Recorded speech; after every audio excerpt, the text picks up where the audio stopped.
We need to go back to that previous slide. Okay. This is even more stranger. A little while ago, I showed you, okay, if it's working, yeah, it's working fine, thanks.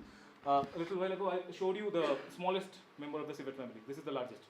And both are found in the Eastern Himalayas.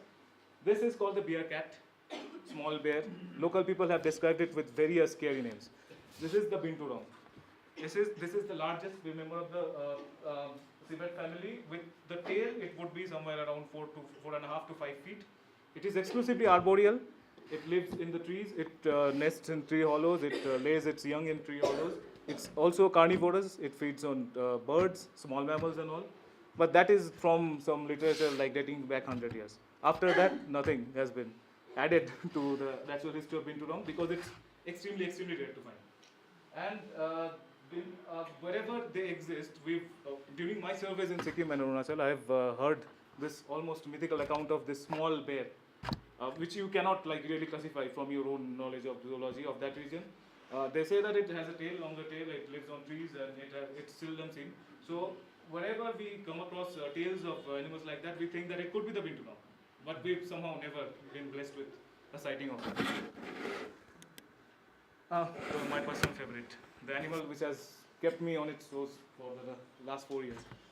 The red panda is one of the most enigmatic and lovable animals worldwide, but apart from its image, very few people know where it lives, what it does, where it's found, and what its other habits are. There's a Lepcha saying in Lepcha, which I'm sure Mutanchi's grandfather would have told Dr. Hooker, is that only the very blessed few get to see the red panda.